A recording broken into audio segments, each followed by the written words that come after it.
Hi guys, in the last lecture we created our very own bounce game, and that's one huge achievement to be proud of. So this lecture is just going to be a recap. It's going to be quite quick. In case you already got everything we did, you can just skip it. Otherwise, I'm just going to go through once more everything. So we created our Tkinter, we imported all of these things. The resizable made sure we cannot resize the window. Topmost basically means that our window should appear first, like it shouldn't be hidden under any other window. And the canvas is equal to canvas part. We created our own canvas with no border and no highlight thickness. We packed and we updated. This was all simple. Hopefully you got that.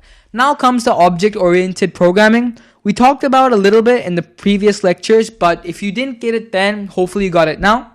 We created a class ball, and with the ball, we created three functions: def init, def hit paddle, and def draw. So we passed some parameters: canvas, paddle, color, and each had a self.canvas and self.paddle so that we could tell what each one means. Then to make the ball move someplace else, not always move off, going straight, we created a start is equal to an array, shuffled it, and then said self.x is equal to start 0. Now x and y are the x and y values for the move function. So over here, self.canvas.move, we're passing in the self.x and self.y. This was our hit paddle function. All we're saying over here is if the right part of the ball has passed the left part of the board and the left part of the ball has passed the right part of the board, and if the bottom part of the ball has passed the top part of the board, and if the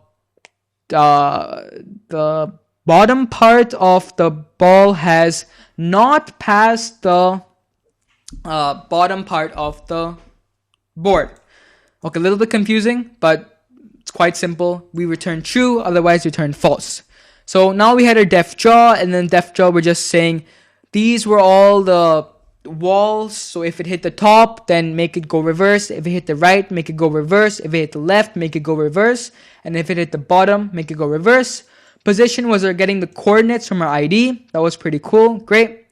Now def init self canvas color. That was our class paddle.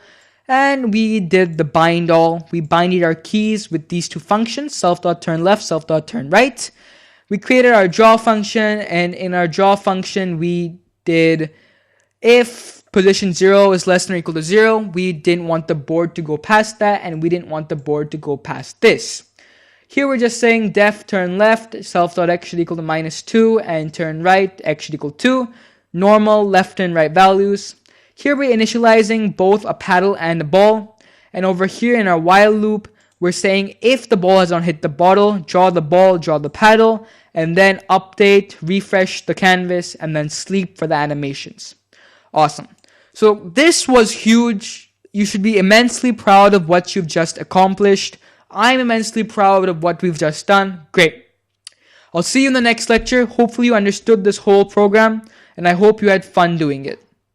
End the lecture, and that's that. The file that I've uploaded for this bounce is going to be a bit different. So if you take a look in my bounce file and try running it, you'll see that it's much more advanced. It has background colors, everything has been colored, and it even has some blocks too. So you can take a look at the code I've done, copy that off, try to understand it. If you have any problems, just notify me and I'll get back right to you. Awesome. See you in the next lecture.